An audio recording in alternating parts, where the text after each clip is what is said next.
اور ناظرین، اللہ تعالیٰ سے دعا گو ہوں کہ اللہ تعالیٰ مجھے بھی اور آپ سب کو اپنے حفظ و امان میں رکھے، اور ہر دن اللہ تعالیٰ مجھے اور آپ کو، ہم سب کو اپنے آپ سے قریب کرے۔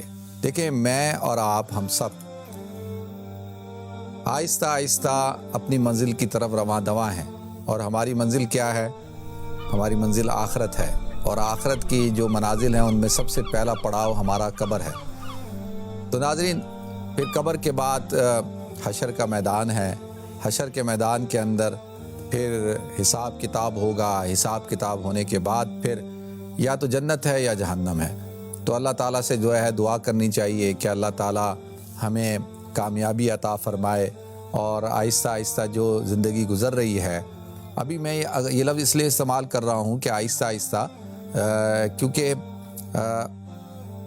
بالکل صبح اور شام جو ہے وہ کبھی تو انسان دیکھیں نا، ایسا ہے کہ وہ کچھ لوگوں کی زندگی تو بڑی فاسٹ ہوتی ہے اور کچھ لوگوں کی زندگی بڑی تھیمی ہوئی ہوتی ہے، لیکن جو اللہ والے ہوتے ہیں نا، ان کی زندگی بڑی آہستہ آہستہ ہوتی ہے۔ ان کی زندگی کے اندر شور شرابہ نہیں ہوتا، ان کی زندگی کے اندر چل چلاؤ نہیں ہوتا وہ، اور ان کی زندگی میں برکت بھی بہت ہوتی ہے، ان کے ٹائم میں بھی بہت برکت ہوتی ہے۔ جو آدمی یہ کہے نا کہ جی میرے پاس وقت نہیں ہے، میں جو ہے وہ ٹائم نہیں ہے، اور میری زندگی بڑی فاسٹ ہے، اور میری زندگی کے اندر جو ہے وہ تیزی ہے، تو اس کا مطلب یہ ہے کہ اس کو ٹھہراؤ پیدا کرنا چاہیے۔ تو میں تو بات کر رہا ہوں اللہ والوں کی۔ تو اب یہ ہم روز ایوری ڈے ہم اپنی منزل کے قریب ہوتے جا رہے ہیں، تو لہذا اور ہمیں یہ سوچنا ہے کہ بھئی کیا ہماری تیاری ہے؟ کیا ہم اس بات کے لیے تیار ہیں کہ ہم کل اللہ رب العزت کے سامنے جب پیش ہوں تو اور ہمارا حساب کتاب ہو، تو کیا ہم اس بات کے لیے ریڈی ہیں؟ ایک صحابی آیا، کہا یا رسول اللہ قیامت کب آئے گی؟ تو اللہ کے رسول صلی اللہ علیہ وسلم نے ارشاد فرمایا کہ بھئی تم نے قیامت کے لیے کیا تیاری کر کے رکھی ہے؟ تو اگر تمہاری تیاری ہے تو ٹھیک ہے، پھر تو کل آ جائے، لیکن اگر تیاری نہیں ہے تو بھائی تیاری کرو۔ تو اللہ تعالیٰ نے مجھے آپ کو، ہم سب کو مہلت عطا فرمائی ہے۔ میں اور آپ ابھی زندہ ہیں، میں اور آپ ابھی اپنی اصلاح کر سکتے ہیں، ہم توبہ کر سکتے ہیں، ہم اور زیادہ عبادت کر سکتے ہیں، ہم بہت اچھے اچھے کام کر سکتے ہیں، اور ہم جو ہے وہ اللہ کو راضی کر سکتے ہیں۔ لیکن دنیاوی چیزیں، دنیاوی معاملات، یہ ساری چیزیں جو ہے ختم ہونے والی نہیں ہیں۔ مجھے ترس آتا ہے ان لوگوں پر کہ جو اب دادا اور دادی ہیں، نانا اور نانی ہیں، اور اب وہ اپنے پوتے پوتیاں اور نواسے نواسیوں کی فکر کر رہے ہیں، اور اب ان کے بارے میں فکر مند ہو کے بیٹھے ہوئے ہیں کہ بھئی ان کا کیا بنے گا، ان کا مستقبل کیا ہوگا۔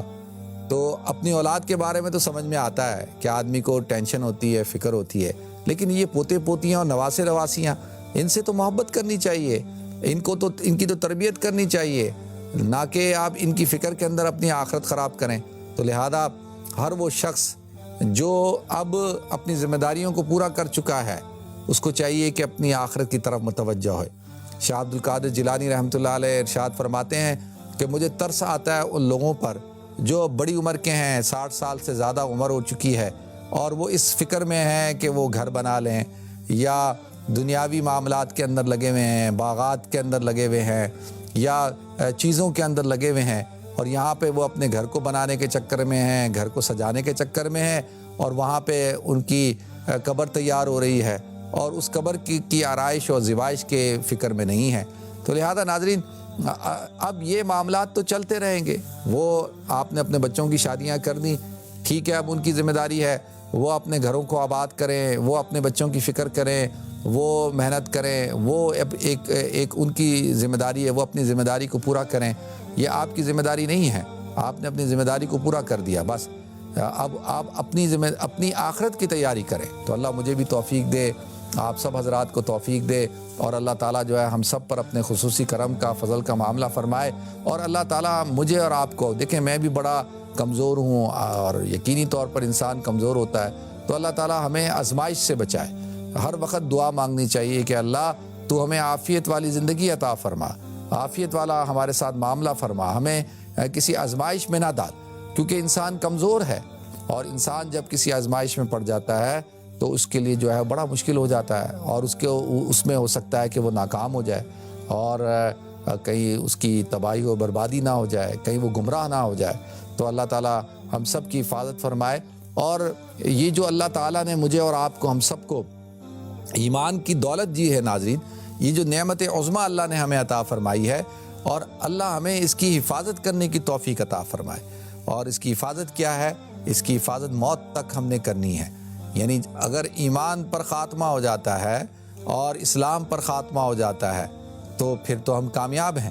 اگر اس سے پہلے اگر کوئی گمراہ ہو گئے، اس سے پہلے اگر کوئی ایسا کام ہو گیا جس کی وجہ سے کہیں ہمارا ایمان سلب نہ ہو جائے، تو یہ بڑی جو ہے ناکامی کی بات ہوگی۔ تو اللہ تعالیٰ مجھے بھی توفیق دے، آپ سب حضرات کو توفیق عطا فرمائے۔ اور اللہ تعالیٰ جو یہ پروگرام ہے، اس پروگرام کے ذریعے سے اللہ تعالیٰ جو ہے وہ خیر کو وجود عطا فرمائے۔ اللہ تعالیٰ اس پروگرام سے امت کے اندر اویئرنیس پیدا کرے۔